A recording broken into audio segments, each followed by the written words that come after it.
إن الحمد لله نحمده ونستعينه ونستغفره ونستهديه ونعوذ بالله من شرور أنفسنا وسيئات أعمالنا من يهده الله فلا مضل له ومن يضلل فلا هادي له نشهد أن لا إله إلا الله وحده لا شريك له وأن محمدا عبده ورسوله صلى الله عليه وآله وسلم. Le thème de ce soir touche une bonne partie des musulmans.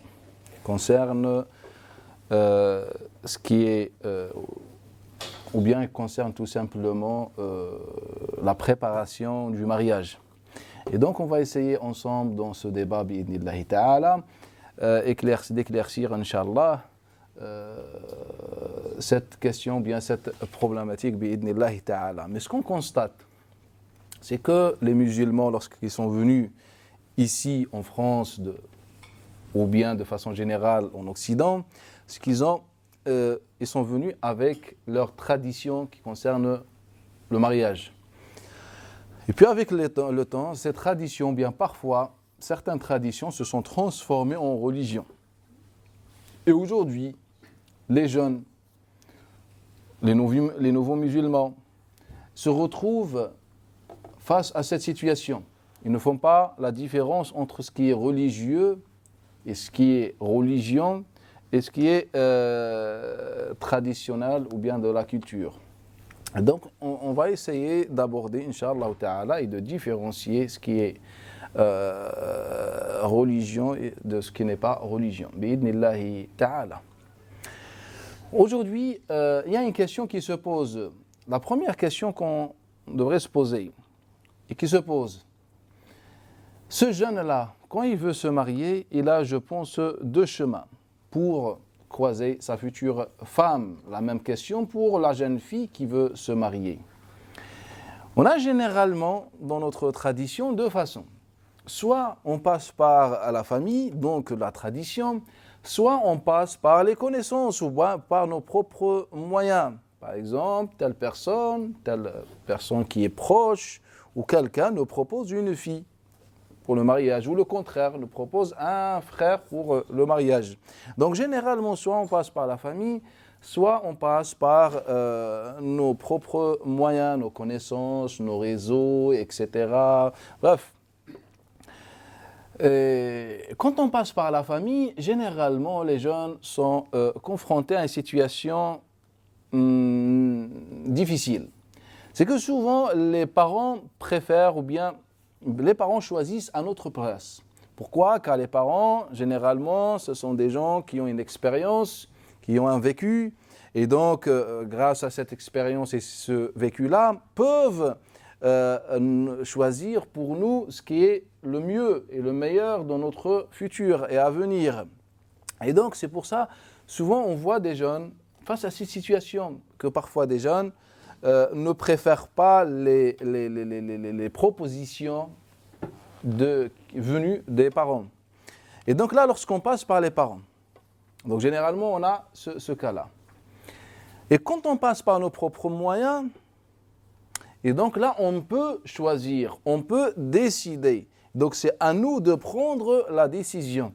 Et donc généralement il y a un problème que je n'arrive pas à comprendre. C'est qu'on a éliminé notre raison. En fait, souvent, lorsqu'on passe par nos propres moyens, au lieu qu'on essaye de connaître la personne, de voir voilà, des critères, voilà, une certaine exigence pour voir si ça marche ou pas, et bien nous, qu'est-ce qu'on fait ? On va faire la prière de al-istikhara, la prière de consultation. La prière de consultation. Et donc, généralement, les gens, lorsqu'ils font une prière de consultation, la prière de consultation, ils attendent un signe. Et quand on dit un signe, on parle d'un mirage. En fait, on est déjà psychologiquement préparé à interpréter quelque chose. Donc, si je vois un rêve, je l'interprète comme une acceptation divine, un signe divin. Si par exemple je vis entre-temps un événement positif, je l'interprète dans ce sens-là. Et si c'était le contraire, par exemple, je vois un cauchemar, par exemple, ou bien après cette prière, je tombe malade, ou je vis tout simplement avec un événement qui est négatif ou malheureux, et ben dans ce cas-là, je vais me dire, ah ben c'est un signe divin, donc je vais pas me marier. Et donc, au final, généralement, ce sont les problèmes que les jeunes vivent aujourd'hui. Lorsqu'on passe par la famille, eh ben les parents essayent de choisir à notre place. Et donc généralement, parfois on n'accepte pas. Et donc ça crée un conflit. Deuxième cas, lorsqu'on passe par nos propres moyens, eh ben généralement, on élimine tout raisonnement. Et on fait quoi? Une prière et on attend le signe divin. Et là, ça commence l'interprétation. Donc chacun va interpréter quelque chose. Et je pense que les deux façons, les deux outils, les deux façons vont nous pousser à dire certaines choses et revenir à l'époque de Nabi sallallahu alayhi wa sallam pour essayer de résoudre ce problème. Il y a un hadith que rapporte Abdelaziz ibn Rufayya d'après Abi Salama ibn Abdurrahman. À la base, c'est un hadith qui est notoire, rapporté par l'imam al-Awza'i, d'après Atta, d'après Jabir ibn Abdullah al-Ansari, par Ikrima, d'après Abdullah ibn Abbas, rapporté également par Kahmas ibn al-Hassan, d'après Abdullah ibn Burayda, d'après son père, bref, il est notoire. Et donc, Abdelaziz ibn Rufay nous rapporte d'après Abi Salama ibn Abdurrahman qu'une jeune fille, dans l'époque du prophète sallallahu alayhi wa sallam, était venue voir un Nabi sallallahu alayhi wa sallam en lui disant Ya Rasulallah, moi je voulais me marier avec une personne, sauf que mon père m'a proposé un autre que je n'apprécie pas. Et il m'a forcé de me marier avec lui. Donc le Nabi sallallahu alayhi wa sallam a convoqué le père pour voir la deuxième version et entendre la deuxième version. فقال يا رسول الله, il a dit ô messager d'Allah, Wallahi lam alwiha khayra. Wallahi ya Rasulallah. Concentrez-vous avec moi. C'est le discours d'aujourd'hui, le discours des parents. Wallahi ya Rasulallah, et c'est une réalité.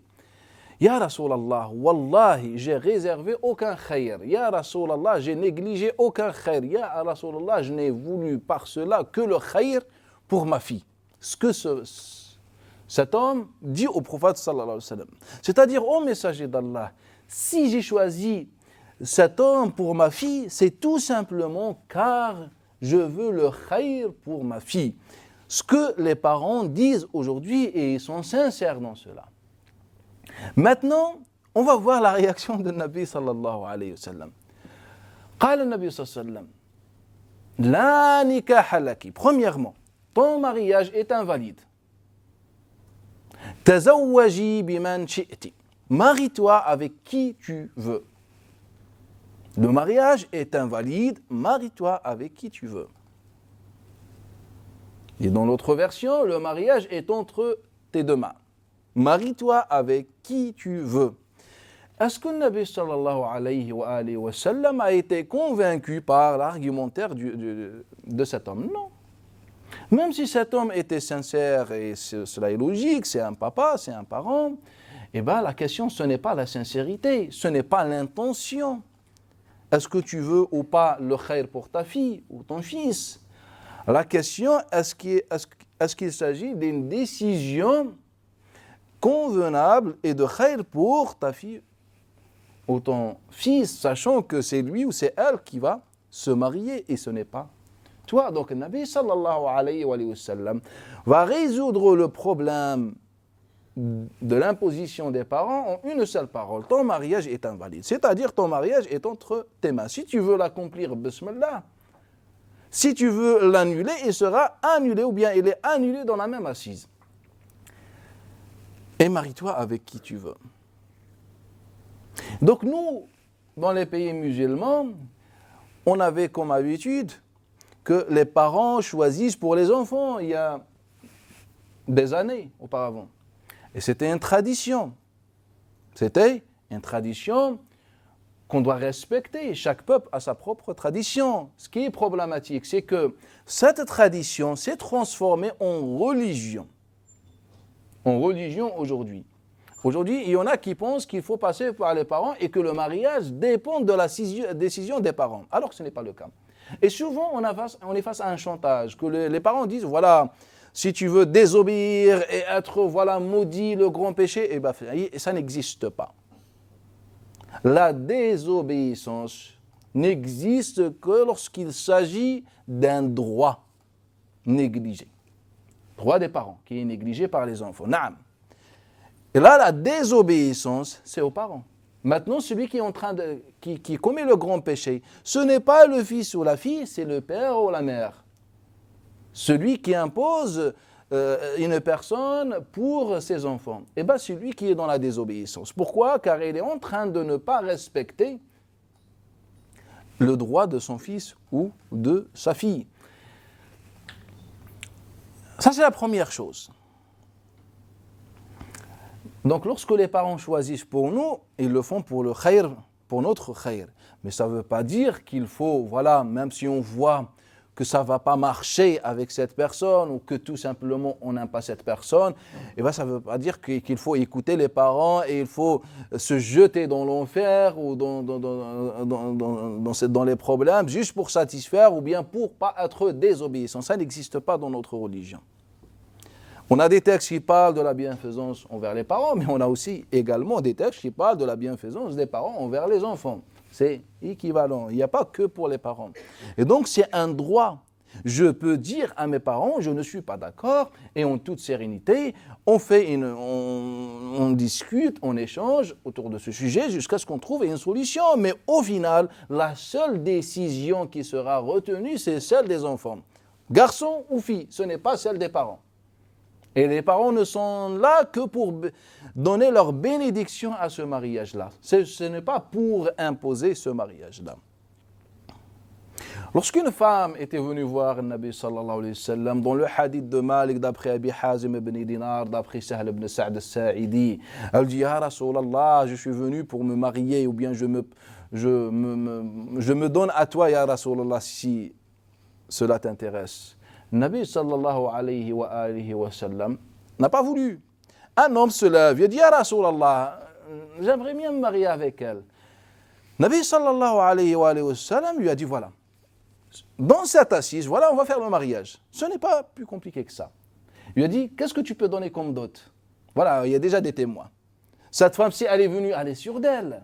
Et donc, on va terminer l'histoire après. Cette femme, est-ce que le Nabi sallallahu alayhi wa sallam a demandé à un moment à cette femme d'aller voir son tuteur, son père? Ça n'existe pas. Est-ce que le Nabi sallallahu alayhi wa sallam lui a dit et tes parents sont vivants? Tes parents sont-ils d'accord? Ou bien, non, on ne peut pas se marier. C'est bon, peut-être tu étais venu, mais au final, il faut que tu rentres chez toi, on va voir tes parents, et puis tes parents assistent. Non, ce mariage a été accompli dans la même assise, sans la présence des parents de cette femme, ou bien aucun proche de cette femme, tout simplement. Pourquoi? Car c'est elle qui va se marier. Et j'aimerais bien qu'on me commente ce qui s'est passé dans ce récit-là. Il n'y avait pas un Nabi sallallahu alayhi wa sallam tout simplement, il y a une femme qui prend la décision. Donc on apprend quoi?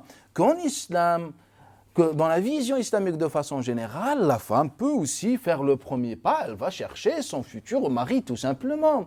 Cette femme, elle sort de chez elle, elle marche, donc elle sort, elle est dans la société, elle va voir un Nabi, il y a des hommes avec lui, c'est une mixité, aucun problème, elle s'adresse au prophète sallallahu alayhi wa sallam, le Nabi n'a pas accepté, un homme se lève, elle le regarde, physiquement il est correct, donc elle aime bien, elle apprécie, et puis le Nabi sallallahu alayhi wa sallam lui demande, est-ce que tu as une dot? Donc il n'y a ni parents, ni ce cheminement que voilà, la femme reste chez elle dans sa pièce, et puis les demandeurs du mariage viennent chez elle, et puis non, en fait c'est une femme, subhanallah. On est dans une... Aujourd'hui, on est injuste. L'homme, il fait ce qu'il veut. L'homme fait ce qu'il veut. Et la femme, non. La femme n'a aucun droit aujourd'hui dans la religion des hommes. Dans l'islam des hommes, n'a aucun droit. Dans la religion de Muhammad sallallahu alayhi wa sallam, eh bien non. Elle vient, elle sort de chez elle, elle réfléchit, elle aime le prophète sallallahu alayhi wa sallam, elle va se proposer au prophète sallallahu alayhi wa sallam. Le prophète va refuser, un homme se lève dans la même assise, elle prend la décision, elle accepte, elle aime bien cet homme physiquement, elle est libre, elle veut se marier, et bien ils se sont mariés. Au final, le Nabi sallallahu alayhi wa sallam lui dit, qu'est-ce que tu es? Il lui dit, ah la moi j'ai rien, je suis pauvre. Il lui dit, est-ce que tu connais quelques sourates? Tu lui dis, naam, je connais quelques sourates. Et bien sa dot, ou bien ta dot sera ces sourates. Tu lui enseignes ces sourates, et puis vous êtes mariés, ça s'arrête là. Est-ce que le Nabi sallallahu alayhi wa sallam, à un moment donné, lui a dit, mais il faut tout d'abord faire la prière de consultation, il faut faire l'istikhara. Est-ce que le Nabi sallallahu alayhi wa sallam a dit, mais quel est l'avis de tes parents? En fait, c'est une tradition. Ça ne veut pas dire qu'il ne faut pas demander ou consulter les parents, non, en fait, c'est une tradition, c'est une tradition. Chacun a sa relation avec ses parents. Dans l'autre hadith que rapporte l'imam al-Bukhari, d'après Hammad ibn Zayd, d'après Thabit al-Bunani, d'après Anas ibn Malik, une femme, bien d'après Thabit, d'après Anas ibn Malik, vient aussi se proposer au prophète sallallahu alayhi wa sallam, Ya Rasulallah, je veux me marier avec toi. Une petite fille à Anas ibn Malik a dit, Ma aqalla haya'aha. Elle n'est même pas pudique, cette femme. Elle n'a pas de la pudeur. Comment elle vient se... Et là, Anas ibn Malik se met en colère après sa fille. Et en lui disant, mais elle est meilleure que toi déjà. Au moins, elle fait le premier pas, elle veut se marier, elle ne veut pas commettre de péché, donc elle veut se marier. Donc en islam, l'homme peut faire le premier pas, comme la femme peut faire le premier pas. C'est tout simplement, c'est pareil, il n'y a pas de différence. Il n'y a pas ce protocole et ce cheminement qu'il faut passer par des étapes ou je ne sais pas, ou que les autres choisissent à ta place. Et ce qu'on a constaté, ce qu'on a remarqué dans l'époque du prophète sallallahu alayhi wa sallam, c'est que les hommes et les femmes, en fait, étaient libres dans leur choix. Et ils avaient des critères pour se marier, contrairement à nous aujourd'hui. Soit des parents te proposent une femme, après, si c'est ta tradition, tu es libre, on ne va pas dire que c'est interdit, mais en fait, on t'impose cela. Soit tu vas, au lieu de réfléchir, de peut-être demander, de faire, peut-être d'enquêter sur la personne, de voir, etc., son entourage, ou je ne sais pas, au lieu de suivre ce cheminement, qu'est-ce qu'on fait? Eh bien, moi, après la prière de l'Isha ou avant la prière de Subh, qu'est-ce que je fais? Je vais faire 2 rak'at, je vais faire la prière de consultation et j'attends un miracle ou le signe divin. Toute chose que je vais voir plus tard, tout simplement, psychologiquement, je suis prêt à tomber dans le piège, dans mon propre piège. Dans mon propre piège. Et donc, je vais l'interpréter dans le sens que je veux et au final, je vais décider. C'est bon, je me marie ou je ne me marie pas. Ce n'est pas ça. Dans l'époque de Nabi sallallahu alayhi wa sallam, on faisait autrement.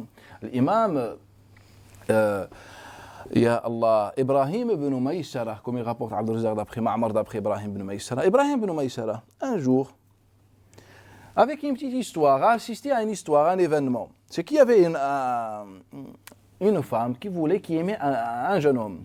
Alors, on est dans l'époque pratiquement des compagnons. Et donc, une femme qui aimait un jeune homme. Sauf que ses parents voulaient qu'elle se marie avec un autre. Et donc, Ibrahim ibn Maysara, qui est un tabi'i, va voir Taous al-Yamani, l'un des grands tabi'in. Il lui dit, voilà ce que j'ai vu. Qu'est-ce que tu en penses? فقال عن عبد الله بن عباس m'a rapporté que le prophète sallallahu alayhi wa sallam a dit لم أرى للمتحابين, dans une version لم يرى للمتحابين مثل الزواج. On n'a pas vu pour ceux qui s'aiment comme le mariage. Il n'y a pas mieux pour ceux qui s'aiment que le mariage. C'est-à-dire que la meilleure solution, la meilleure fin pour ceux qui s'aiment, c'est le mariage. C'est le fruit de cet amour. Et donc là, dans ce récit-là, est-ce qu'il y avait une connaissance entre le jeune et les deux jeunes ou pas? S'il y avait un amour, ce qui est logique, c'est que minimum, il y avait un entretien, des échanges, ou je ne sais pas. Mais on voit que dans le récit, personne n'a reproché à ces deux jeunes-là le fait qu'ils se sont aimés. Personne. En fait, on a dit voilà ce que le Nabi sallallahu alayhi wa sallam. Et ce hadith-là, comme il est rapporté déjà d'après Jabir ibn Abdullah al-Ansari, et en fait la même chose, le même récit a existé dans l'époque de Nabi sallallahu alayhi wa sallam, une jeune fille qui aimait un homme, sauf que ses parents voulaient la marier avec quelqu'un qui est plus riche. Et donc, le Nabi sallallahu alayhi wa sallam leur a dit non, c'est elle qui décide, ce n'est pas vous. C'est elle qui décide. Dans l'époque de Omar ibn Khattab aussi, comme il rapporte et Mohammed ibn Sirin, il nous dit que l'Ash'at ibn Qais, l'un des grands tabi'in, l'Ash'at ibn Qais aimait une jeune fille.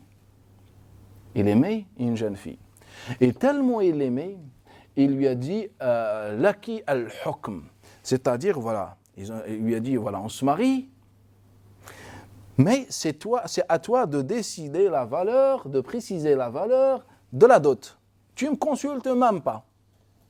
Tu ne me consultes même pas. Car au principe, la dot, c'est on se consulte, on voit, etc. Il lui a dit voilà, tellement il était amoureux, il lui a dit voilà, fais ce que tu veux. Quelques temps plus tard, il va la divorcer. Ils vont divorcer. Mais il n'avait pas encore donné la dot. Donc il va voir Omar ibn Khattab. Il lui dit ah Omar ibn Khattab, innaha imra'a ashaqtuha. Ashaqt, c'est-à-dire que je l'ai aimé, je suis tombé dans l'amour de cette femme. Et voilà ce que j'ai dit à cette femme. Je lui dis c'est à toi de choisir la dot que tu veux. Et aujourd'hui je regrette. Car quand tu décides par amour une chose, ce n'est pas que lorsque tu veux divorcer. Et bien il a regretté. فقال عمر بن الخطاب ليس هذا لك. C'est trop tard, c'est elle qui décide. ليس هذا لك. Dans ce récit-là, Ash'at ibn Qais qui est un grand tabi'i, est-ce qu'il a aimé cette femme avant qu'il se marie ou pas? Non. Deuxième chose, est-ce que Omar ibn Khattab a reproché à ce tabi'i qui est l'un des grands savants et l'un des pieux de l'islam, est-ce qu'il lui a reproché le fait d'aimer une femme? En fait, Omar ibn Khattab lui avait dit dans le même récit, au début, lorsqu'il lui a dit, voilà, j'ai aimé une femme, il lui a dit, cet amour, tu ne le possèdes pas. En fait, tu peux pas contrôler ton cœur. Il lui a dit, tu ne peux pas contrôler ton cœur, c'est plus fort que toi. En fait, Omar ibn Khattab était logique. Et aujourd'hui, on veut importer des traditions des pays arabes, ou musulmans de façon générale, on veut importer ces traditions et les appliquer dans un monde différent. C'est que le jour du mariage, tu vas rencontrer ta fille ou bien avec qui tu veux te marier. Ça n'existe pas, ce n'est pas l'islam. Ça ne fait pas partie de l'islam. Rappelez-vous du récit de Nafi' d'après Abdullah ibn Omar, lorsque Abdullah ibn Omar s'est marié avec la fille de Uthman ibn Mad'oun. Qu'est-ce que la fille de Uthman ibn Mad'oun a dit à Abdullah ibn Omar? Elle était sincère. Elle lui dit, ya Abdullah, même si ma tante m'a marié avec toi, en fait, moi j'aime le Mughira ibn Shu'bah. Je l'aime. J'aime le Mughira ibn Shu'bah. Et c'est pour ça qu'il a divorcé. Si ton corps est avec moi, mais ton cœur est avec Mughira ibn Shu'bah, ça ne sert à rien. Et donc, ils ont divorcé. Mais elle aime bien le Mughira ibn Shu'bah. Et il ne lui a pas dit, mais c'est un péché, mais c'est un haram, mais comment tu as fait pour l'aimer? Et on n'a pas reproché cela non plus à Mughira ibn Shu'bah, mais comment tu as pu aimer une femme? En fait, c'est normal, c'est une logique. Et donc, généralement, dans l'époque de Nabi sallallahu alayhi wa sallam, les gens se mariaient par amour. Il y avait un amour. Aujourd'hui, déjà, pas dire le mot amour, c'est haram. Même au sein du mariage, c'est haram, c'est honteux. Même aujourd'hui, quand tu veux appeler ta femme, tu ne l'appelles pas par son prénom. On invente des noms. Ma famille. Ou mes enfants, on dit. D'autres, ils disent le mastorat, les couvertes. La couverture, ou je ne sais pas. Et donc, on invente des mots juste. Mais on est vraiment malade psychologiquement, mentalement on est malade. Et on dit que c'est au nom d'Allah Ta'ala. Non, ce n'est pas au nom d'Allah Ta'ala. On connaît tous les noms et les prénoms des femmes qui ont vécu dans l'époque de Nabi sallallahu alayhi wa sallam, et ça pose problème à personne. fois, il y a une femme, Fatima bint Qays al-Khat'amiyya. Un jour, comme il rapporte l'imam Malik, d'après Abdullah ibn Yazid, Mawla al-Aswad ibn Sufyan, d'après Abi Salama ibn Abdurrahman, d'après elle, c'est-à-dire Fatima bint Qays al-Khat'amiyya, rapporté également de façon, bref, c'est un récit qui est rapporté de façon notoire d'après Fatima bint Qays al-Khat'amiyya. Il y avait un divorce. Un cousin à Khalid ibn Walid l'a divorcé. Et donc, elle va voir le Nabi sallallahu alayhi wa sallam quelque temps plus tard. Elle lui dit, Ya Rasulallah, 2 hommes m'ont demandé au mariage. Abu Jahm ibn Hudhayfa et le deuxième, Muawiyah ibn Abi Sufyan. Là, on est à quelques mois de la mort de Nabi sallallahu alayhi wa sallam. Nabi sallallahu alayhi wa sallam lui a dit quoi? Va faire la prière de l'istikhara. Ou marie-toi. Non. Nabi sallallahu alayhi wa sallam lui dit, Amma Abu Jahm, ne te marie pas avec Abu Jahm. Car Abu Jahm, shadidun ala nisa, il est dur avec les femmes. Dans une version, il frappe les femmes. Dans une version, il pose jamais le bâton de son épaule. C'est-à-dire, toujours, il est là pour frapper. Il frappe les femmes. Il est dur avec les femmes. Donc, ne te marie pas avec quelqu'un comme ça. Là, Nabi sallallahu alayhi wa sallam n'oriente pas Fatima bint Qays à une prière de consultation. En fait, il y a une logique. Eh bien, Fatima, elle va consulter, elle va enquêter, elle va voir l'entourage de cet homme. Donc, elle va voir un Nabi qui connaissait ses compagnons. Elle lui pose la question, elle lui dit, en fait, moi, ce que j'ai appris, c'est que Abu Jahm est dur avec les femmes. Et aujourd'hui, la dureté, c'est une religion, c'est la religion. Plus l'homme est dur, plus on pense qu'on est dans la religion. Non. Un Nabi, comme dans le hadith de Jabir Abu Zubayr, d'après Jabir ibn Abdullah al-Ansari, il dit, le prophète était le plus facile des hommes avec ses femmes. Ma sa'alathu imra'atu shay'an illa a'taha iyyah. Jamais une femme de ses femmes lui demande quelque chose sans qu'il lui dise fais ce que tu veux. Nabi sallallahu était facile. Et donc, il lui dit Amma Muawiyah, et Muawiyah ibn Abi Sufyan fa su'lukun la mala lah. Su'luk, ce n'est pas un travailleur. C'est quelqu'un qui ne travaille pas. Il a une grande famille, ils ont de l'argent, il mange, il dort. Donc tu ne te maries pas avec quelqu'un qui est comme ça. Ne te marie pas avec quelqu'un qui ne travaille pas. Car le fait de ne pas avoir l'argent, ce n'est pas un défaut. C'est une métaphore. Lorsque Nabi sallallahu alayhi wa sallam dit « La ma'ala, il n'a pas d'argent », c'est-à-dire il ne travaille pas. Car Nabi sallallahu alayhi wa sallam va lui proposer quelqu'un qui n'a pas réellement d'argent, c'est Osama ibn Zayd. Il dit « Marie-toi avec Osama ibn Zayd ». Osama ibn Zayd est pauvre.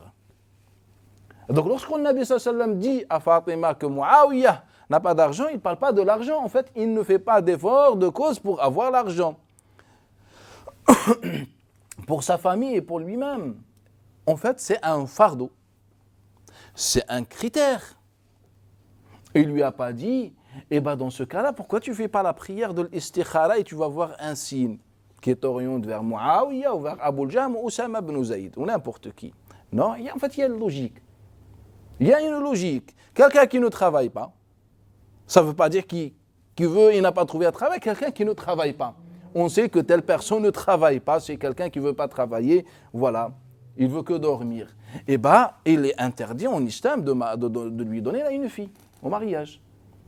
Quelqu'un qui est dur, même quand dans son regard qui est dur, on ne lui donne pas notre fille.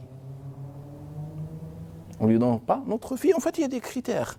Quand tu fais un entretien avec quelqu'un, tu vois si quelqu'un est accessible, simple, compliqué, dur, sérieux, pas sérieux. En fait, ce sont les éléments qui permettent de faire un bon choix.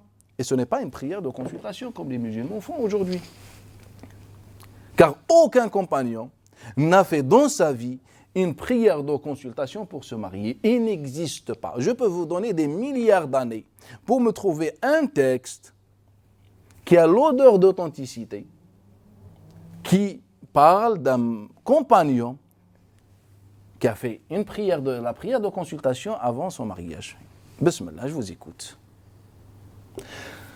Au contraire, tous ces exemples parlent, en fait, nous disent qu'il n'y avait pas de prière de consultation faite pour le mariage. Il y avait une logique, il y avait un amour, il y avait des critères, il y avait tout cela.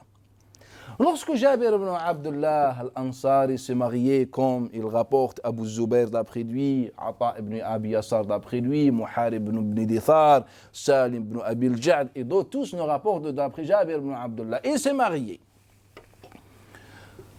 Le Nabi sallallahu alayhi wa sallam n'était pas au courant.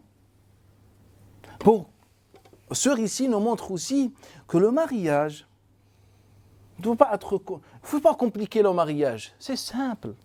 Plus on est dans la simplicité, plus on est dans la baraka. Plus on complique les choses et les salles de fête et les invitations, etc., plus on s'éloigne de la baraka. C'est simple. C'est simple. Et donc Nabi n'était même pas au courant. Il lui dit, « Ya Jabir, tu es marié ?»« Naam, ya Rasulallah, je me suis marié il n'y a pas longtemps. »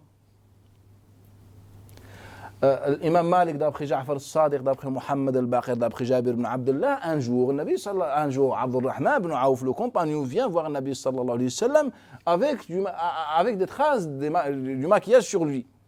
Il dit, mais il fait quoi ce mariage sur toi? Qala ya Rasulallah, je me suis marié la veille.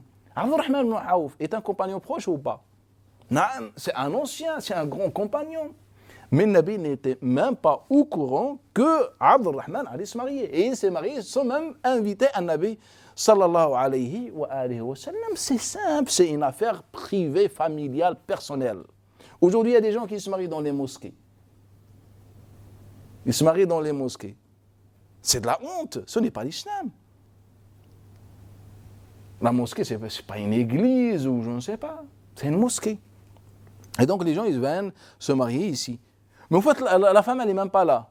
Il n'y a que des hommes. C'est un mariage, donc on est censé voir des familles. En fait, il n'y a personne, il n'y a que des hommes.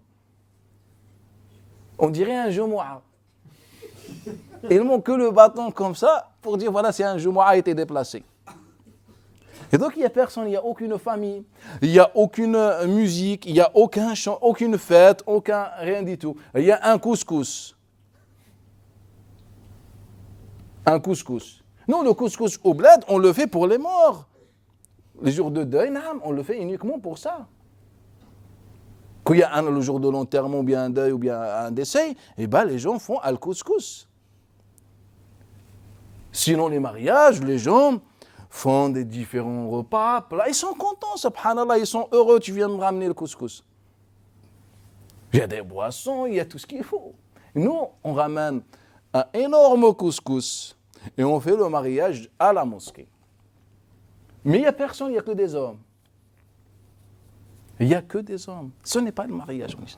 C'est une affaire personnelle. Et même l'imam. L'imam, c'est quoi le Nabi sallam était l'imam. Était l'imam ou pas? Naam. Pourquoi Abdurrahman ibn Aouf n'est pas passé par l'imam Nabi sallallahu alayhi wa sallam? Abu Huraira s'est marié, il n'est même pas passé par le Nabi sallallahu alayhi wa sallam. En fait, personne. On se mariait comme ça. Parfois, on invitait un Nabi sallallahu alayhi wa sallam, mais en tant qu'un invité pour manger. Tout simplement, comme il a fait Abu Usayd al-Ansari, dans le hadith d'Abd al-Aziz ibn Abi Hazim, d'après son père, d'après Sahl ibn Sa'd al-Sa'idi, nous dit Abu Usayd al-Ansari nous a invités le jour de son mariage et c'était son épouse qui nous a servi, elle nous a donné à manger, elle venait à chaque fois nous dire, voilà, nous proposer, elle allait voir le Nabi, à Rasulallah, je t'ai préparé des dates, je t'ai préparé une Nabi, à boire, au fait, il y avait une mixité, une fête normale, tout ça. Là. Donc c'est familial, c'est intime, c'est pas dans le mariage, ce n'est pas comme quelqu'un embrasse l'islam aujourd'hui, il fait une annonce. Aux musulmans, je dis la ilaha illallah et l'imam s'assoit devant lui et dit la ilaha illallah et le pauvre il ne sait même pas prononcer l'arabe. Et donc la ilaha et des fois il passe une dizaine de minutes l'imam avec lui juste pour lui enseigner les sorties des lettres pour que sa shahada soit authentique et validée. Et dit, mais il dit subhanallah déjà il est musulman avant qu'il rentre à la mosquée déjà. Et jusque dans la croyance on a étudié que tel ou tel courant dit que prononcer la ilallah est obligatoire une fois dans la vie et que ça devient une condition de validité de l'islam. Non. Si quelqu'un a la ilaha illallah, Muhammad Rasulullah, il reconnaît cela dans son cœur, et les musulmans, même s'il n'a jamais prononcé la ilaha illallah, il n'y a pas mieux que la prononciation du cœur, subhanallah. Et Allah Ta'ala n'a jamais dit que l'iman se trouve dans la bouche. Et il y a des gens qui disent la ilaha illallah, mais ils ne disent pas pour attester, si je dis la ilaha illallah, ils ne sont même pas musulmans, donc ça ne veut rien dire. Bref. Et donc, nous, il faut faire une annonce. Pour le mariage, il faut que tu fasses une annonce également. On revient à notre récit. Jabir ibn Abdullah, il dit, ya Rasulallah, en fait, je me suis marié il n'y a pas longtemps. Est-ce que Jabir ibn Abdullah avait fait salat al-istikhara? Ou est-ce que le Nabi sallallahu alayhi wa sallam a posé une question sur ça? Non, en fait, le Nabi sallallahu alayhi wa sallam dit, tu t'es marié avec une femme, une jeune fille, c'est-à-dire une femme déjà mariée ou une femme qui n'a jamais été mariée. Il dit, ya Rasulallah, femme qui était déjà mariée, divorcée ou veuve, peu importe. فقال ya Rasulallah, le Nabi sallallahu alayhi wa sallam lui a dit, ya Jabir, tu es jeune, ya Jabir, pourquoi tu t'es pas marié avec une bikr, une jeune fille comme toi? Jabir ibn Abdullah était très jeune. Pourquoi tu ne te maries pas avec une femme qui a ton âge? Pourquoi tu vas te marier avec une femme qui a des enfants, qui était déjà mariée? En fait, c'est ton âge. Si tu as 18 ans, pourquoi tu vas te marier avec une femme qui a 30 ou 35 ans? Ou 40 ans ou 45 ans? Nabi sallallahu alayhi wa sallam a un conseil. Et donc là, par exemple, Nabi sallallahu alayhi wa sallam nous enseigne un critère qu'il est recommandé aux musulmans de chercher une femme qui a son niveau de vie, l'expérience intellectuelle, son niveau intellectuel, etc. Donc, même âge, un peu tout ça, même tradition. En fait, ce sont des critères qui peuvent préserver ou bien permettre une réussite au couple. Et donc, Nabi sallallahu alayhi wa sallam est dans ce critère. En fait, le mariage est un choix. C'est comme si tu veux aller travailler. Tu cherches un travail qui te convient. Tu veux faire des vacances, donc tu cherches un endroit qui te convient, tout simplement. Pour le mariage, non. Tu fais la prière de istikhara et tu attends le miracle. Tu attends le miracle. Il y a des gens qui adorent Allah Ta'ala toute la vie et n'ont jamais eu un signe divin. Et toi, c'est juste une prière. Et il faut que Allah Ta'ala te fasse descendre un verset. Ya Zaïd, Ya David, Ya Robert, elle est bonne pour toi. Ou bien Ya Fatima ou Ya Aïcha, il est bon pour toi. Non, ça n'existe pas. Ça n'existe pas. L'islam est une religion logique et de réflexion. Ce n'est pas de légende ou je ne sais pas. Et donc, le Nabi sallallahu alayhi wa sallam va donner ce critère à Jabir ibn Abdullah al-Ansari pour qu'il soit transmis plus tard pour les musulmans. Quand tu veux te marier, essaye de trouver quelqu'un qui te ressemble. Ou bien qui a ton niveau dans les domaines âge, expérience, tradition, culture, etc. Les éléments. Après, ça dépend de la société, de la population, bref. Et donc, c'est juste une introduction que je voulais vous faire, Inch'Allah Ta'ala, pour qu'on puisse rentrer si vous avez des questions sur le mariage. Je vous écoute, bi'idhnillah ta'ala.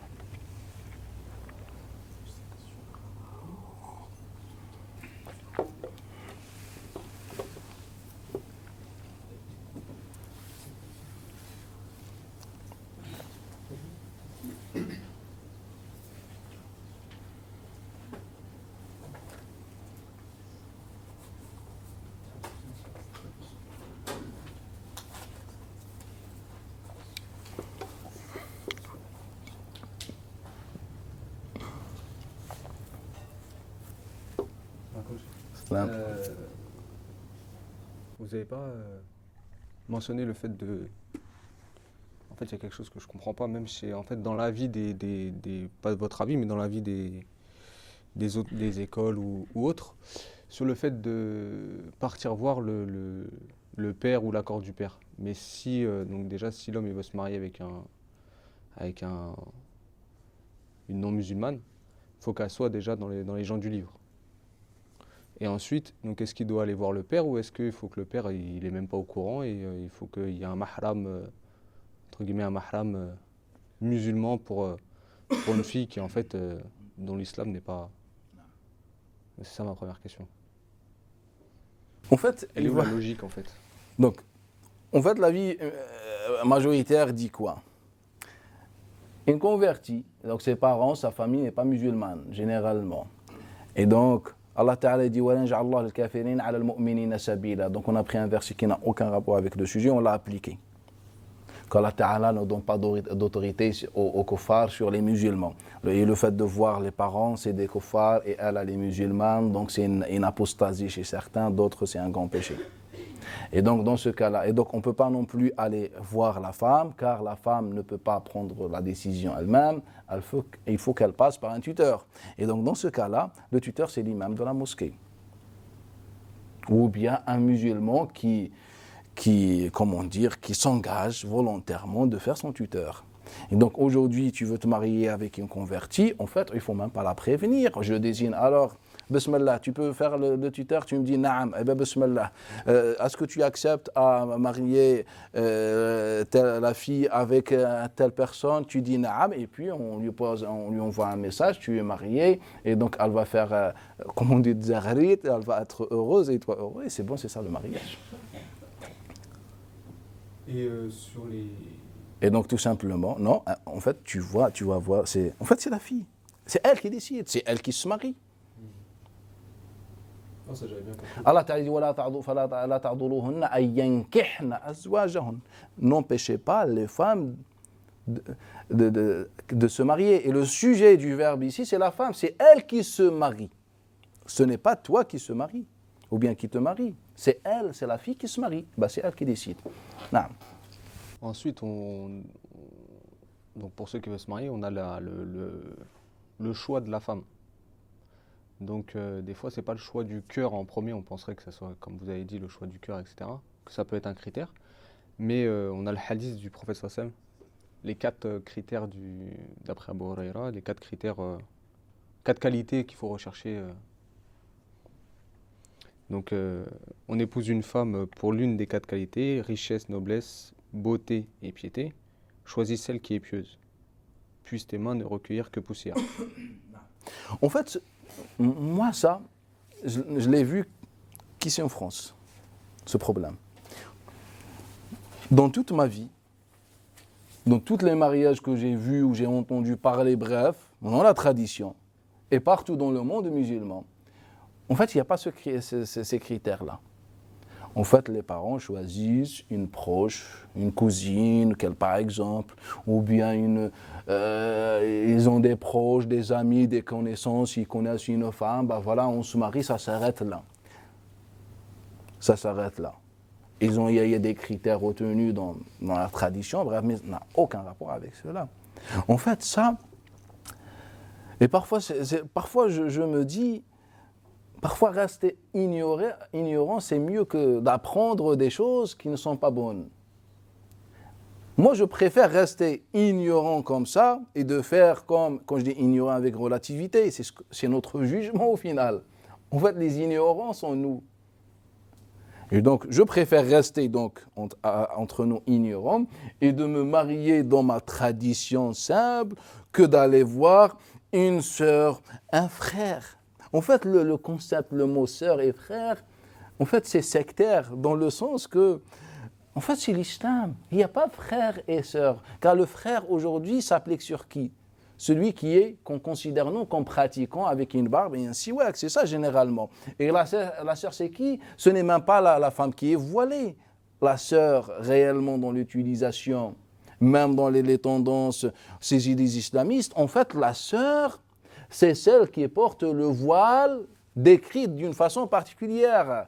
Donc le voile que vous connaissez. Mais un voile simple de la tradition, j'ai jamais dans ma vie entendu parler quelqu'un, ou bien à quelqu'un, j'ai jamais entendu quelqu'un dire sur une femme ou un homme musulman ou musulman, une sœur ou un frère. Dans ce sens-là. On dit akhi pour celui qui est avec nous. Vous voyez ce que je veux dire? Et je pense que vous avez remarqué la même chose. En fait, c'est une secte. Ceux qui pratiquent aujourd'hui, ils se rapprochent plus des sectes que de la religion. Quand je dis ceux qui pratiquent, qui ont une identité une tendance comme ça. Généralement, c'est comme ça, akhi, sœur. Il n'y a pas akhi, ils sont tous musulmans. Donc, soit tu appelles tout le monde sœur et frère, ou bien tu appelles les gens par leur prénom et ça s'arrête là. Et donc, c'est ça ce qui est problématique. Et donc, quand tu veux te marier, moi j'aimerais bien appliquer le hadith de Nabi sallallahu alayhi wa sallam. Moi je veux me marier avec une femme. Eh ben, je fais des entretiens avec elle. Je vais moi-même lui parler.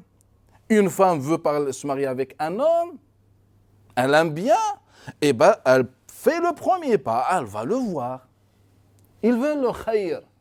Et Allah Ta'ala aide ceux qui veulent le khayr. Et donc, il voit si il est sérieux, si elle est sérieuse, voilà les critères, voilà, on se ressent, voilà, on pense que, Inch'Allah, il y aura le khayr entre nous, on se marie, ça s'arrête là. Mais maintenant, après, c'est pour ça que je dis, il faut parfois rester ignorant dans notre sens, que d'apprendre des choses qui sont fausses. C'est impossible que le Nabi, sallallahu alayhi wa sallam, ou bien que ce hadith soit une parole du prophète sallallahu alayhi wa sallam. Pour quelle raison? Car ce hadith-là, qui est dans l'authentique, en fait, il n'est pas possible pour la simple raison que ce hadith-là a été dit à Jabir ibn Abdullah al-Ansari. Mais ce qui est étrange, c'est que je viens de vous rapporter le hadith de Jabir ibn Abdullah al-Ansari. Et Jabir ibn Abdullah, qu'est-ce que le Nabi a dit à Jabir? Pourquoi tu t'es pas marié avec une jeune fille? Ce que je viens de rapporter. Et j'ai bien dit qu'il est rapporté de façon notoire, d'après Jabir ibn Abdullah. Tous les élèves de Jabir ibn Abdullah le rapportent de la même façon. Il vient un certain Abdul Malik ibn Abi Sulayman, d'après Ata, d'après Jabir ibn Abdullah al-Ansari, qui rapporte la même version, c'est-à-dire le Nabi dit, pourquoi tu t'es pas marié avec une jeune fille comme toi? Et le même transmetteur, plus tard, il va rapporter l'histoire des 4 critères. Comme quoi le Nabi a dit à Jabir ibn Abdullah, voilà, il y a Jabir, la femme se marie pour, et lui donne les 4 critères et prend celle qui a din. Alors que dans la version notoire, il ne lui dit pas, prends celle qui a din ou la piété, prends une jeune fille. C'est impossible. Jabir s'est marié une fois dans la vie de Nabi sallam. Et cette fois, Nabi sallam, est-ce que Nabi lui a dit, selon l'ensemble des élèves de Jabir, est-ce que Nabi lui a dit, marie-toi avec une jeune fille qui te ressemble, etc. Ou Nabi sallam lui a dit, la femme se marie pour 4 choses, donc il les mentionne, donc prends-toi, pour toi, la piété, par exemple, celle qui est pieuse. C'est impossible, soit ça, soit ça. Mais nous, on est experts, nous les musulmans, c'est-à-dire les savants, de sélectionner, on maîtrise. On sélectionne les textes et ça pose aucun problème. On ne se pose même pas la question à qui Nabi sallallahu alayhi wa sallam a dit cette parole. Car nous, on récolte le hadith et on fonde une religion. Ce n'est pas comme ça que ça marche. C'est pour ça à chaque fois j'insiste, tant que vous ne connaissez pas dans quel contexte le hadith a été rapporté, a été prononcé par Nabi sallallahu alayhi wa sallam, puis a été rapporté par le compagnon, etc. Je vous conseille de ne pas prendre le hadith et le jugement dernier, on va se retrouver et vous pourrez dire à Allah Ta'ala, voilà, telle personne nous a dit de ne pas prendre et je serai fier ce jour-là, bi'idnillahi ta'ala. Donc, un Nabi n'a jamais prononcé de sa bouche ce hadith-là. Puis ce hadith-là a sauté le pas et on le retrouve au 2e siècle, d'après Ubaydillah ibn Omar. Parfois, il nous dit d'après Saïd al-Makhbouri, d'après le père, d'après Abu Huraira. Et parfois, il nous dit d'après Saïd al-Makhbouri, directement d'après Abu Huraira. Et Ubaydillah ibn Omar avait l'erreur que les transmetteurs faisaient à cette époque. Qu'est-ce qu'on fait? Eh bien, quand on rapporte un hadith, généralement, on a tendance d'utiliser la chaîne la plus célèbre. Et la chaîne la plus célèbre qu'il possédait, c'est celle de Saïd, d'après Abu Huraira. Sauf qu'il n'était pas sûr qu'à cette chaîne se rapporte de 2 façons différentes. D'après Saïd, d'après le père, d'après Abu Huraira. Et la deuxième façon, d'après Saïd, directement d'après Abu Huraira, d'après le prophète sallallahu alayhi wa sallam. Aucun autre élève de Abu Huraira ne rapporte ce hadith, tout simplement. Ça veut dire qu'Abu Huraira n'a jamais rapporté ce hadith-là. Et le hadith, c'est celui de Jabir ibn Abdullah al-Ansari. Jabir ibn Abdullah al-Ansari. Puis ce hadith a été récupéré par d'autres avec une chaîne qui est faible. Je vais rentrer dans l'histoire technique du hadith. Bref, le Nabi n'a jamais prononcé cette parole. Ensuite, que l'homme ou la femme musulmane a pu épouser un non-musulman. La femme ou l'homme musulman, un non-musulman. Question nécessite plus de temps, Inch'Allah. Ok. Ensuite, sur la dot, au niveau de la dot, cher. Est-ce qu'il y a un avis qui dit qu'une partie va aux parents ou pas? Ou l'essentiel va à la femme? C'est les parents qui vont se marier. Si les parents veulent se marier, la dot c'est pour les parents. Mais je pense que si c'est la femme qui va se marier, bah c'est sa dot à elle, c'est le cadeau. Donc quand un mari offre un cadeau, une bague à son épouse, elle va lui dire, bah attends, on la casse en deux, une partie pour mes parents. Ça n'existe pas. La dot c'est pour la femme. Et Allah Ta'ala dans le Coran a dit sadaqatihin, leur sadaqa. Il a dit famatti'uhun, tout ce qui vient du mari, c'est pour la femme. Il a dit c'est leur dot à elle, il n'a pas dit c'est aux parents. Mais nous, en fait, on est, comment dire, des courtiers, des escrocs. Vu que les parents, c'est eux qui décident et tout ça, donc ils font pas, c'est comme si on paye l'aide des parents, car eux, ils t'aident à choisir le mari, tout ça, donc ils ont une forme d'autorité, de responsabilité sur toi, donc ils méritent un peu une petite somme, tout ça. En fait, c'est vraiment, on est dans ce sens-là. Non.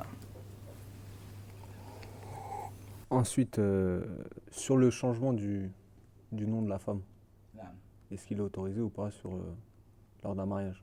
En fait, ce n'est même pas une question religieuse. Chez les Arabes, dans l'époque de Nabi sallallahu alayhi wa sallam, parfois la femme ou les enfants s'attribuent à la mère, parfois s'attribuent au père. En fait, ça dépend. Quand on parle des enfants de Salama, est-ce qu'on dit Omar ibn Abi Salama ou Zainab bint Abi Salama ou bien Ibn et bint Salama? Toujours on parle de Salama. En fait, chez les tribus, celui qui est plus reconnu, plus noble que l'autre, et c'est lui qui est, c'est à lui qu'on attribue notre descendance, etc., ou bien les personnes de façon générale. Car chez les tribus, s'attribuer au papa qui est plus noble par rapport à sa grande famille que la mère est un honneur. Ça marchait comme ça, donc c'est resté, en fait c'est une tradition. Aujourd'hui, on est dans le même sens. Si les enfants ou la femme veut et souhaite prendre le nom de son mari, elle est libre, mais elle n'a aucune obligation religieuse. Et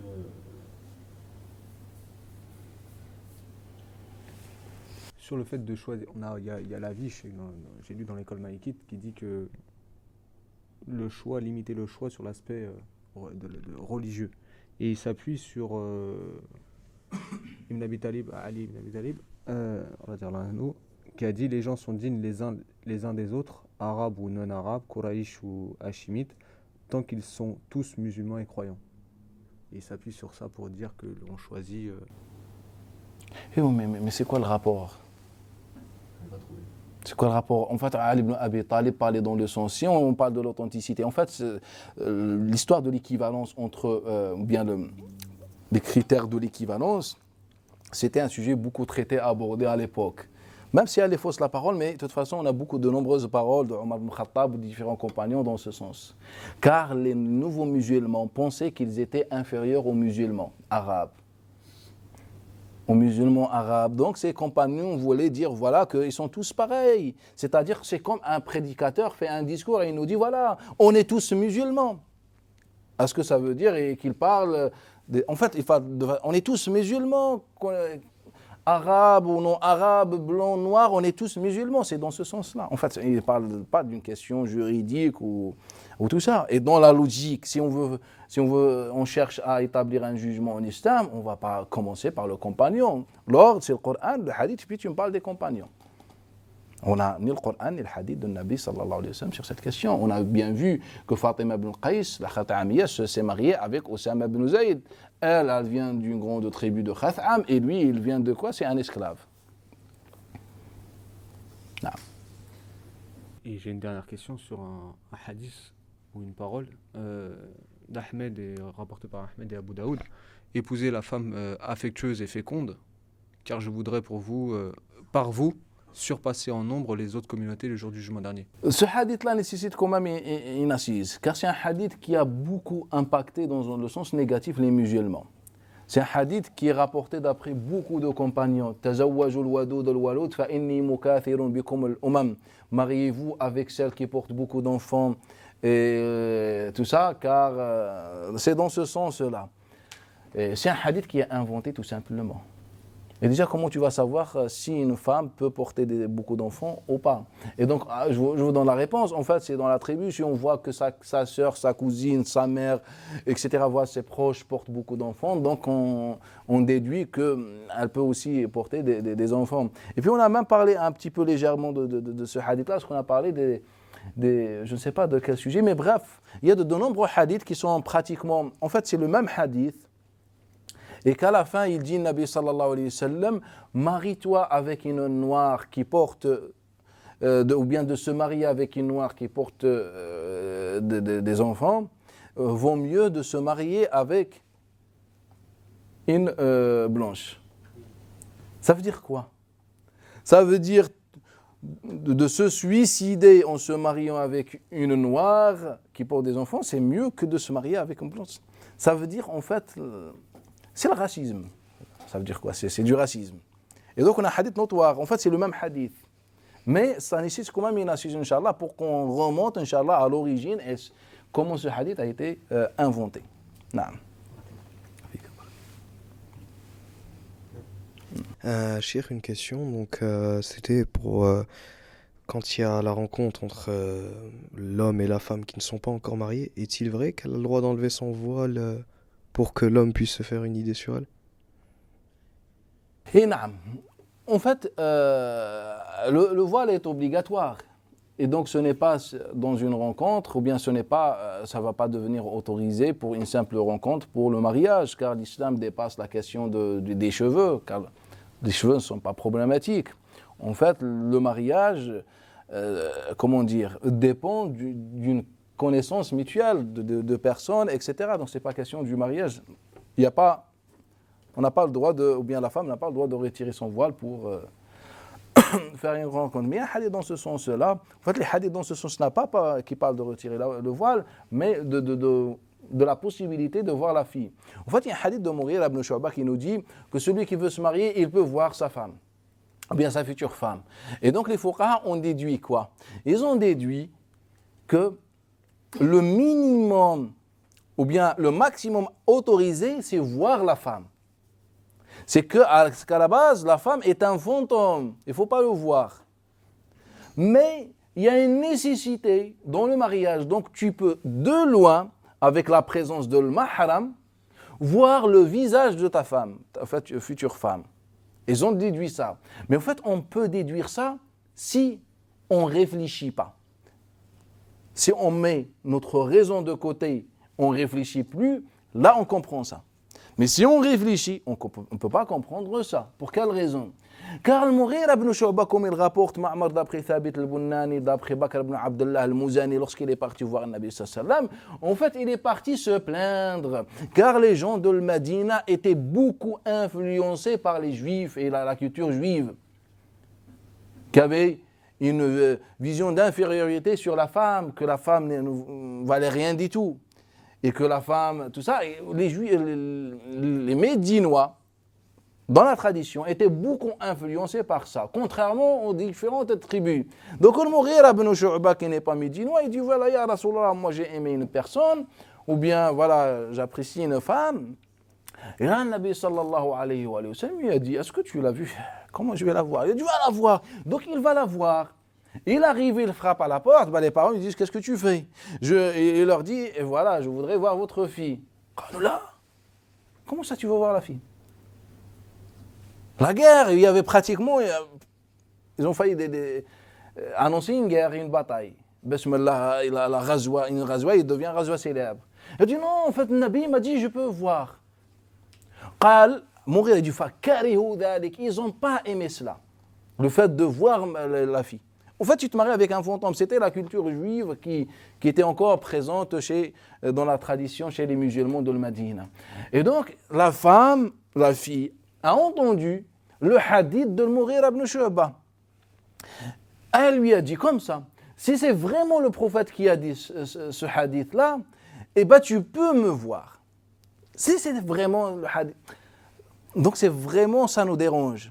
Et donc c'est pour ça que le Nabi sallallahu alayhi wa sallam a dit, c'est pour ça que le Nabi sallallahu alayhi wa sallam dit, pour celui qui veut se marier, il peut voir. En fait, c'était une tradition très fermée. Et donc, on ne peut pas trouver dans un hadith, vous pouvez parler, faire des entretiens, marcher ensemble ou aller boire du thé ensemble. En fait, ce n'est pas envisageable. En fait, il y a une évolution. Donc, le Nabi sallallahu alayhi wa sallam, déjà avec le fait de regarder, de voir, les musulmans avaient du mal à accepter ça. Et donc, c'est pour ça que les savants ont déduit, voilà, on peut voir le visage de la femme. On fait quoi avec le visage? Subhanallah, je vais marier avec son visage.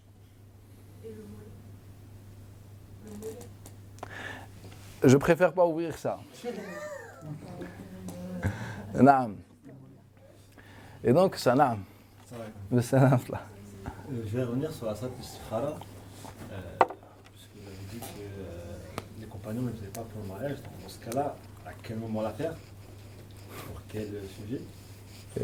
Et à quel moment, s'il faut l'interpréter ou pas du coup? Avant que je réponde à cette question, juste, vu que j'ai évoqué le mot le mahram, en fait, le mahram, c'est une bid'a, une innovation. Il n'y a pas le mahram en islam. Le concept de mahram n'existe pas en islam. Il n'y a aucun texte. Il n'y a aucun texte. Je vous donne aussi des milliards d'années de recherche. Vous m'avez amené un texte qui a une odeur d'authenticité, qui nous parle d'un mahram dans le mariage. Ça n'existe pas. Bismillah, vous pouvez commencer dès maintenant, consulter des chouïrs, des prédicateurs, pour qu'ils puissent vous donner un texte. Il n'y a pas un texte. Le seul cas où le mahram est évoqué, c'est dans le hadith d'Ibn Abbas célèbre sur le voyage, il y a beaucoup de choses, j'ai déjà évoqué ce hadith-là, ou bien le hadith d'Abdullah ibn Amr ibn al-As, qui est dans l'authentique de Muslim, sur celui qu'on peut, par exemple, et qui contredit un peu l'idée de l'interdiction de la mixité, qu'on peut voir s'asseoir avec une femme, pas pour se marier, elle est déjà mariée, si son mari est présent, bien si un mahram à elle, ou bien une personne à elle, ou bien proche d'elle, est présente. Donc le mahram, ça n'existe pas en islam. Quand tu veux te marier, il n'y a pas un mahram. S'il y a un mahram, on l'aurait trouvé dans le Coran, il n'y a pas. S'il y a un mahram, on l'aurait trouvé dans le hadith, il n'y a pas. Donc on tourne la page. Le mahram est un concept arabe. Tribal, n'a aucun rapport avec l'islam. Ceux qui veulent al-mahram, ils sont libres dans leur tradition. Mais ce n'est pas l'islam. Naam. Je répète la question. Et donc c'était la question, en quel moment on peut faire l'istikhara? Oui, à quel moment, du coup, il faut la faire et s'il faut l'interpréter ou pas à un moment donné ou pas. C'est quoi l'istikhara? C'est de faire un dua et tu demandes l'aide d'Allah Ta'ala. C'est ça l'istikhara. C'est traduit par consultation. Et donc le musulman est appelé à se retourner vers Allah Ta'ala à tout moment. Tu veux faire un voyage? Tu veux dormir, acheter des baskets, faire du sport, boire un verre de thé, dormir, se lever. L'islam te dit, pense à Allah Ta'ala. En fait, l'istikhara, c'est tout simplement, c'est un dua que tu fais à Allah Ta'ala. Tu veux passer, je ne sais pas, tes examens, tu demandes, Ya Allah Ta'ala, aide-moi, Ya Allah Ta'ala, qu'est-ce que je dois faire? En fait, c'est une relation entre Allah Ta'ala et ses serviteurs, c'est intime.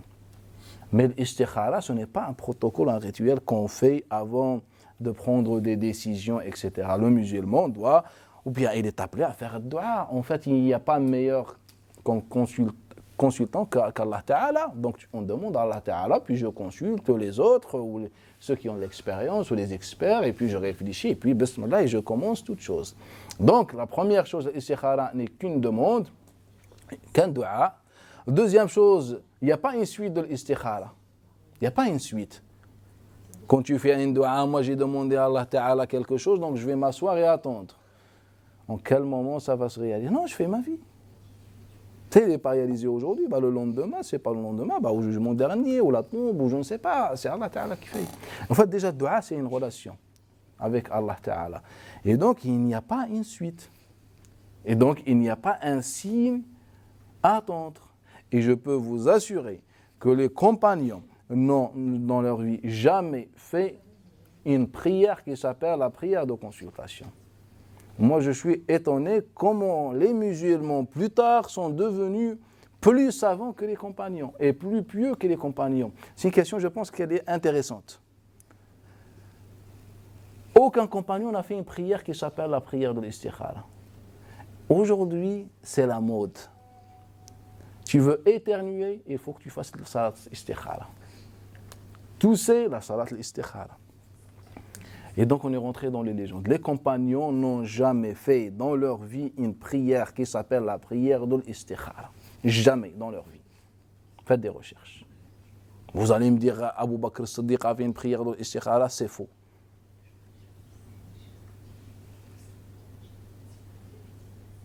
Pourquoi? Car ce récit a été inventé vers le 3e siècle par un certain Damfal, et celui qui rapporte d'après lui ne figure dans aucun livre de l'histoire. Au 3e siècle. Trois siècles plus tard, on va découvrir quelque chose qu'a fait Abu Bakr as-Siddiq. Non, on a tout ce que Abu Bakr a fait, on l'a déjà.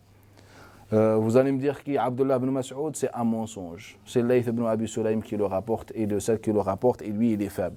Même les savants disaient de lui, il était fou. Donc on a un récit d'un fou. Qui d'autre? Il n'y a personne. Aucun compagnon n'a fait. Omar a fait le jour de l'Kilala, c'est faux, ce n'est pas vrai. Il n'a pas fait une prière. Mais on n'a aucun récit intéressant comme quoi les compagnons faisaient la prière de l'istikhara. Tous les compagnons se mariaient, faisaient leur vie sans passer par une prière qui s'appelle l'istikhara. Ça n'a jamais existé. Pour faire un dua, après tu l'appelles, consultation, ce que tu veux, mais elle n'a aucun rapport avec une prière faite. En fait, tu fais dua tout simplement. Ya Allah, Ya Allah. Si cette décision est un khair par moi, Ya Allah Ta'ala, permets-moi. C'est un dua. Il est accepté ou pas, c'est Allah Ta'ala, tu fais dua. Tout simplement. Ça s'arrête là. Il n'y a pas une prière de l'istikhara. La prière de l'istikhara, ça n'existe pas en islam. J'ai une dernière question pour ma part. Dans le cadre du mariage, est-ce que... Après, sauf si vous voulez me dire, vous me parlez des hadiths, peut-être tu connais des hadiths sur la prière de l'istikhara, avec une formule. Je ne sais pas en tête exactement. Et naam, il y a des hadiths, naam. Il y a les hadiths, et même les savants avant moi, ils étaient d'accord, sont des hadiths mensongers inventés. Même s'ils sont dans l'authentique. Abdurrahman ibn Abil Mawal, son hadith se trouve dans l'authentique. Il nous dit d'après Muhammad ibn Kadir, d'après Jabir ibn Abdullah, il nous parle de l'istikhara de façon générale, quelqu'un qui veut faire quelque chose. Ahmad ibn Hanbali, il y a longtemps, avait déjà dit sur ce hadith qu'il s'agit d'un hadith munkar, ça veut dire faux. En fait, c'est juste certains pieux ont inventé cette formule de dua, comme les différentes invocations qui existent, mais qui ne viennent pas de Nabi. Ça, en fait, c'est libre. Aujourd'hui, moi, je peux inventer ma propre invocation, je suis libre. C'est pour adorer Allah Ta'ala. Donc, ça ne contient pas le haram, bah c'est bon. Et donc, certains pieux, il vient après sa sortie de la prison, Abdurrahman ibn Abil Mawal, car il était partisan de Ahl al-Bayt, après sa sortie, et s'est rappelé d'un récit, tout ça, et dans sa tête, eh bien, il a rapporté la chaîne la plus célèbre de l'Madina. C'est pour ça Ahmad ibn Hanbal nous dit son hadith est faux. Sur cela, tous les savants musulmans sont d'accord. Ibn Adi, la même chose. Et puis ce hadith a été rapporté par Al-Bukhari, et puis les musulmans disent ah, il est dans le Bukhari, il est bon. Alors que les gens avant le Bukhari étaient d'accord que c'est un mensonge. La même chose pour les autres. Le hadith de Abi Ayyub al-Ansari, ou Sa'd ibn Waqqas, ou Abu Sa'id al-Khudri sont des hadiths mensongers, tout simplement. Il n'y a pas en islam quelque chose, une prière qui s'appelle la prière de l'istikhara. Pour deux raisons. Aucun musulman dans l'histoire musulmane au 1er siècle parmi les compagnons n'a appliqué, n'a fait cette prière. Comment aujourd'hui, moi j'ose dire, eh ben moi j'ai une prière qui n'a jamais été appliquée par les musulmans. C'est la première. C'est logique. C'est logique. Vous avez des livres sur les compagnons. Étudiez la vie des compagnons et essayez de m'en sortir un seul récit. Bismillah. Je vous écoute. La deuxième chose, pourquoi les autres prières, le witr, le fajr, etc., ont été rapportées de façon claire, notoire, authentique, aucun problème, et cette prière n'a été rapportée qu'au 2e siècle. Comment c'est possible? Pendant un siècle et demi, personne ne connaissait cette prière. Non. La dernière question serait par rapport au mariage. Dans le cadre d'une muqabala, d'une entrevue, est-ce que de nos jours, c'est suffisant ou pas? Ou il faut quand même. Le muqabala est une innovation, bid'a. Ou enfin l'entrevue de manière générale. Et il n'y a comme pas on de la connaît muqabala. traditionnellement. Dans le Coran et le Hadith, on n'a pas un mot qui s'appelle muqabala. Muqabala est un mot arabe, on le trouve dans les dictionnaires arabes. En islam, il n'y a pas ce mot. En islam, il y a la prière, la crainte d'Allah, il y a la piété, la réflexion, mais il n'y a pas un truc qui s'appelle muqabala. Donc, muqabala, ça n'existe pas. Les compagnons échanger, comme j'ai donné des exemples, voilà, il y avait un amour, etc. Ça peut prendre un temps ou pas. En fait, ça dépend des personnes. Ça dépend. Si la personne, en fait, si la personne est mature et sûre d'elle, etc., l'autre personne aussi la même chose, et elles font quelques entretiens ou des échanges ou tout ça, et elles sont sûres, voilà, on connaît maintenant, je connais un minimum qui, sur sa base, je peux avoir une idée sur mon futur mariage, c'est bon, on se marie. Est-ce qu'il y a un cadre prédéfini, des limites C'est quoi les limites? Il n'y a pas de limite. Les limites, nous, on veut se marier. Pourquoi le mariage? On connaît l'objectif du mariage en islam. Et c'est ça notre objectif. Donc nous, il faut qu'on prépare le terrain pour ce mariage. Pour ce mariage. Et donc, mes limites, ce sont les limites qui existent toujours dans ma religion. Qui existent toujours dans ma religion. C'est comme ça, c'est comme si quelqu'un me dit, mais en fait, est-ce qu'on peut manger le porc le jour du mariage? Mais c'est quoi qui a changé? Enfin, le porc était interdit, restera interdit. Et donc, c'est la même chose, ce qui concerne la relation entre l'homme et la femme. Tout ce qui est interdit restera interdit. À part ça, pour échanger, parler, se voir, je ne sais pas, ça reste autorisé. Les compagnons croisaient les femmes tous les jours. Est-ce que c'était haram? Non. Ça veut dire me dire, quand tu croises, tu regardes le premier regard et pour toi et le deuxième. Il ne faut pas qu'on rentre dans ce genre de ça. C'est une perte de temps. Et donc, non, les compagnons se voyaient les femmes voyaient les compagnons, des échanges. Parfois, il y avait un amour. Parfois, il y avait juste connaissance de certains critères. Parfois, voilà, on était libre. Parfois, on se mariait directement. On est libre. L'islam n'est pas une secte.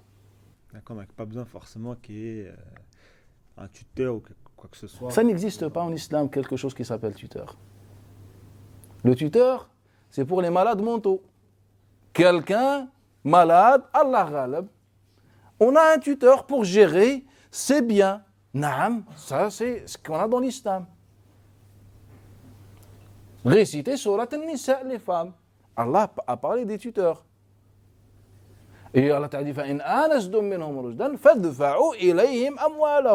une fois vous constatez qu'ils ont atteint leur maturité, vous redonnez leur bien.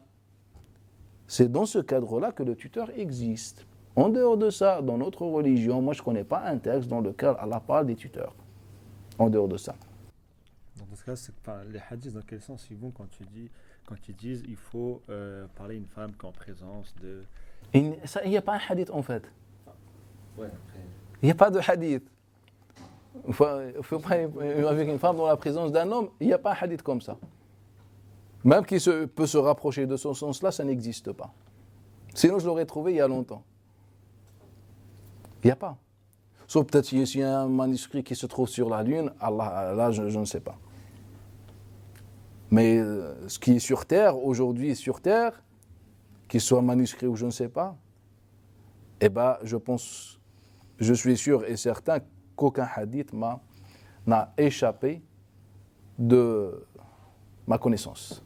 Dans le sens que j'aurais pu voir ce hadith-là, ça n'existe pas. Un hadith qui dit le tuteur, etc. Il y a quelques hadiths sur les tuteurs que j'ai abordés plusieurs fois, ça s'arrête là. Et donc non. Non. Salam alaikum, Cheikh. Barakallahu fik. J'aurais une question. Comment comprendre le verset où Allah subhanahu wa ta'ala il dit voilà taqarabu zina et n'approchez pas de la fornication, et en même temps avec cela deux versets qui parlent aux croyants et aux croyantes en leur disant de baisser leur regard et que c'est quelque chose de plus pur pour eux. اي نعم الله تعالى يقول للمؤمنين يغضوا من أبصارهم. Allah تعالى dit aux croyants de baisser une partie de leur regard. Min absarihim. Et quand on prend n'importe quel livre sur la grammaire arabe, min ça veut dire une partie. Waltakum minkum ummatu yad'una ila al-khair, qu'il soit une partie de vous, une communauté qui appelle au khair. Et donc c'est ça le sens. Le regard interdit, ou bien le regard vers une partie intime, tout ça, et ben c'est ça ce qui est interdit, ce qui est voulu dans le verset. Car Allah Ta'ala, il aurait pu dire قُلْ لِلْمُؤْمِنِينَ يَغُضُّوا أَبْصَارَهُمْ, qu'ils baissent leur regard. Non, il a dit min absarihim, c'est-à-dire le basar qui a donc une partie de basar, et dont la rhétorique parle une partie de basar qui a un impact sur toi. Et donc c'est dans ce sens-là. Sinon, les compagnons vivaient bien avec des femmes et regardaient ces femmes-là. Et on a, alhamdoulilah, beaucoup de récits qui nous parlent, dans lesquels des femmes sont décrites. Avec des joues rouges, de l'autre il dit elle était belle, d'autres elle était maquillée, etc. Il a regardé. Et on n'a jamais vu le manque de respect dans la présence du prophète sallam. Quand une femme vient vers lui, le Nabi n'a jamais baissé le regard. C'est un manque de respect. Et le Nabi sallam, il est loin de là, il est au-dessus de ce... Et donc le Nabi sallam regardait tout le monde, les femmes regardaient. Oui, vous n'avez pas répondu au premier verset. Au premier verset, voilà taqarabu zina. Et Allah Ta'ala, quand on prend par exemple les versets de Surat An-Nur, dans lesquels Allah Ta'ala parle beaucoup de cette question. Et nous, Allah taqrabu zina. Après, il nous dit quoi? Les versets. Wala tattabi'u khutwat ash-shaytan. Allah Ta'ala, il nous dit, elle n'interdit pas aux musulmans de commettre az-zina, et il interdit de se rapprocher, de faire les causes qui mènent à cela. Et donc, parmi les causes, c'est de regarder une femme dans un endroit qui peut provoquer en toi un désir. C'est dans ce sens-là. Mais vous ne pensez pas que pour des personnes, le fait est de... Parce qu'on vit dans un contexte où les personnes, ils sortent ensemble. Les hommes et les femmes, ils sortent ensemble. Et quand ils sortent ensemble, eh ben, ils peuvent être attirés, avoir des pulsions, et bref, ça peut ramener à une catastrophe. Barakallahu fik, l'islam, par exemple, dans le hadith dont je parlais tout à l'heure, le hadith de Abdullah ibn Amr ibn As, il a interdit aux musulmans de s'isoler avec une femme, sans la présence d'un autre. Donc, naam, c'est interdit en islam de s'isoler avec une femme. Mais dans un endroit public, etc., nous, on fait nos courses, on fait nos études, on travaille, etc., et on regarde les femmes. C'est-à-dire, on passe toute la journée à penser à ça, ou les femmes passent toute la journée à... Après, ça devient un peu maladif, ce truc-là. Mais l'islam a limité. Voilà, on n'a pas le droit de s'isoler, on n'a pas le droit de regarder la partie intime, et voilà. Mais après, le musulman est un homme quand même qui est un peu sain. Un peu ça, mais après si on parle des malades mentaux, car pourquoi? Car cette maladie a été en fait fabriquée. En fait, je vous explique quelque chose. C'est que la culture musulmane aujourd'hui dit quoi? Que la femme, astaghfirullah, juste tu évoques le nom de la femme, astaghfirullah. L'homme, on évoque devant une femme, on dit homme, astaghfirullah. Et bien déjà, cela a un impact négatif. En fait, ça provoque ça. Mais pourquoi? Mais si on a été habitué comme les compagnons dans l'époque de Nabi sallam, en fait, la femme est une femme, en fait, c'est une créature, l'homme, c'est la même chose.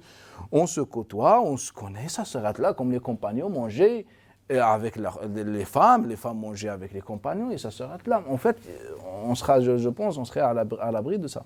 Après, cheikh, nous, au niveau de notre culture, que ce soit au niveau culturel ou au niveau religieux, nous, on va avoir un décalage. Parce qu'on va avoir d'un côté cet aspect-là, le fait est quand on parle de la femme ou de l'homme, on a une certaine réserve, même maladive, ou d'un point de vue occidental, eh ben, les personnes, c'est tout à fait normal de sortir avec une fille, qu'une fille sorte avec un garçon, et bref. et que même avant le mariage, et ben, bref, voilà. Et que les personnes, en leur disant que ouais, c'est moubah, vous pouvez vous voir, tout ça, est-ce qu'il faudrait pas quand même donner des conseils pour que les personnes ne puissent pas tomber dans des choses En fait, qu'ils ne non, voudraient pas. barakallahu fik, en fait, pour la précision et la question, en fait, c'est normal. Le problème, c'est quoi? C'est qu'aujourd'hui, on veut dire quelque chose. En fait, après, on a beaucoup d'obstacles. Normalement, si on avait un discours normal, en fait, ce problème serait réglé il y a longtemps. Mais vu que notre discours, je pense, est anormal, et si on veut comprendre un peu le Coran et le hadith de Nabi sallallahu alayhi wa sallam, on va avoir beaucoup d'obstacles. Par exemple, si aujourd'hui on parle de, je ne sais pas, ce que je disais aux frères, il ne faut pas qu'on mélange les choses. Quand je dis vous pouvez vous voir, par exemple, ça ne veut pas dire qu'il faut aller très loin. En fait, on est dans le cadre du mariage. Je parle d'un cadre. Je parle d'un cadre. Moi, je suis sûr de moi. Je veux me marier. Je cherche une femme. Une femme, elle dit, je suis sûr de moi, je veux me marier, je cherche un homme. Eh bien, c'est ça notre objectif. Moi, si je rencontre une femme, c'est pour ça. Si moi, une femme veut rencontrer un homme, c'est pour cet objectif. Donc, on sait. Et donc, on sait l'objectif. Moi, je ne vois pas une femme ou un musulman ou un musulman qui vont se voir pendant des années juste pour se marier. C'est impossible, en fait, pour un musulman. Car si on est sûr d'une décision, l'objectif c'est quoi? En fait, c'est préparer le mariage. Et après dire de se voir et de parler du mariage, etc., mais ne jamais se marier, après c'est une autre question. En fait, c'est logique. Et à l'heure d'aujourd'hui, est-ce qu'un musulman, homme, peut se marier avec une femme des gens du livre? Parce qu'il y a des avis qui disent que par exemple, que les chrétiens, c'est des mouchériques. Et en fait, je voudrais savoir votre vision sur ce sujet-là.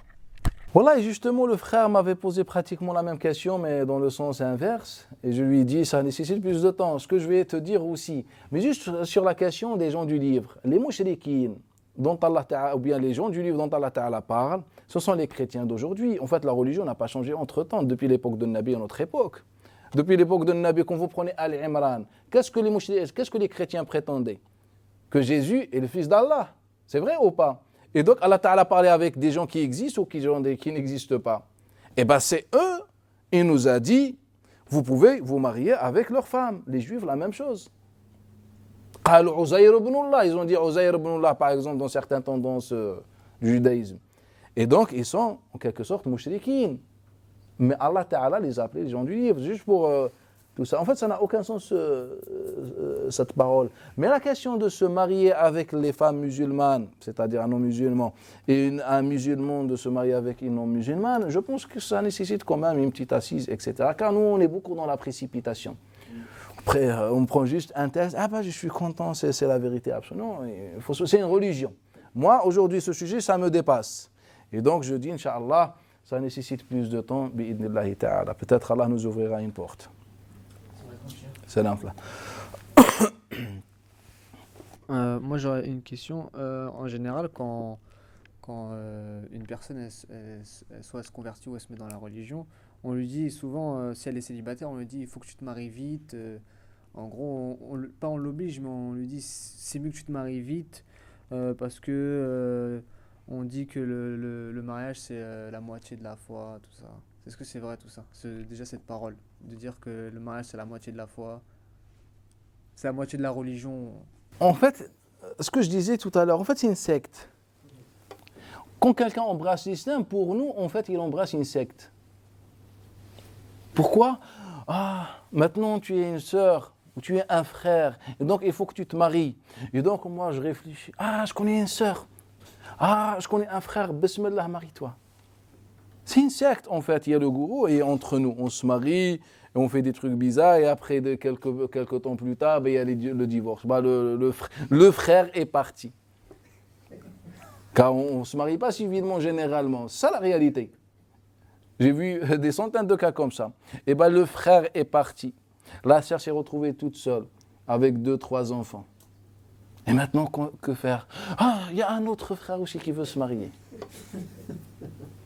En fait, on est aveugle. Wallahi, notre discours n'a rien de l'islam. Ce n'est pas un discours de réforme. Ce n'est pas un discours qui peut apporter quelque chose. C'est une secte. Quand tu embrasses l'islam, rien n'a changé. Quand tu embrasses l'islam, la seule chose qui doit changer, c'est ton cœur. L'islam, c'est tout d'abord ton cœur. Tu cherches la purification. Pourquoi faire le lien avec le mariage?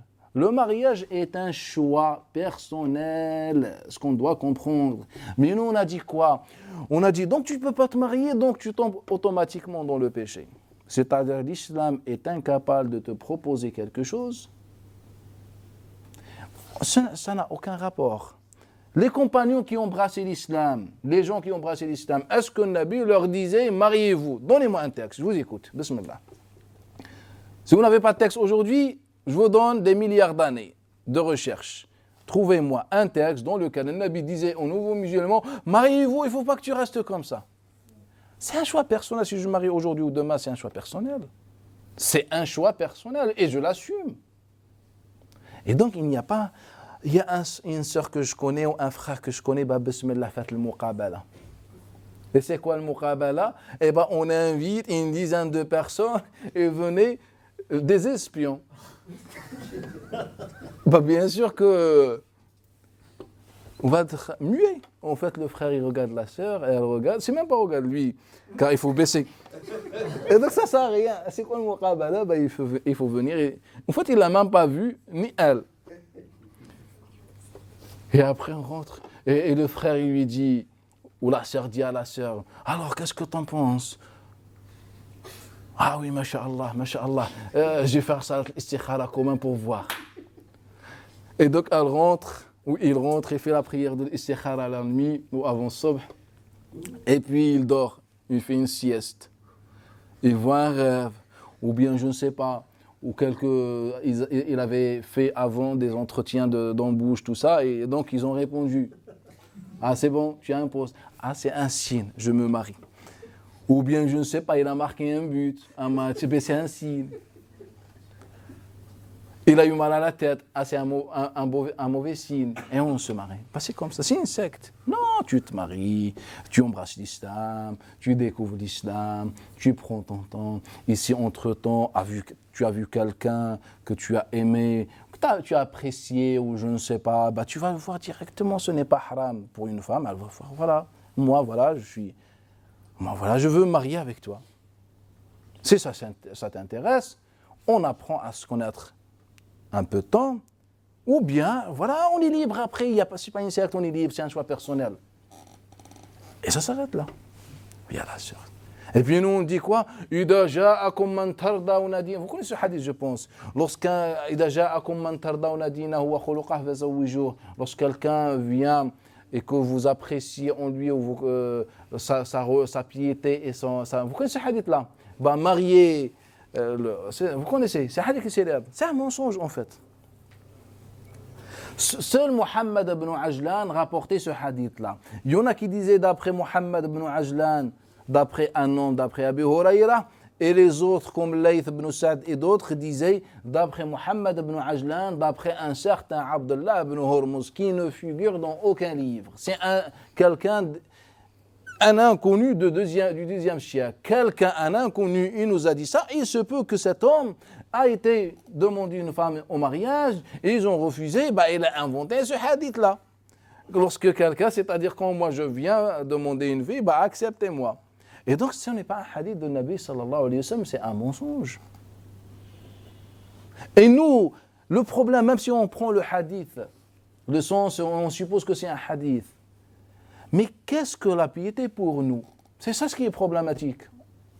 La piété pour nous, c'est la barbe, c'est le qamis, c'est que le frère assiste au cours aux assises d'apprentissage, c'est que le frère fréquente la mosquée. Moi, vous pouvez, si vous voulez, je vous donne une idée sur mon expérience, vous demandez aux différents, ou bien aux prédicateurs, aux chouyours, ce que vous voulez, à qui vous voulez, et vont vous dire la même chose.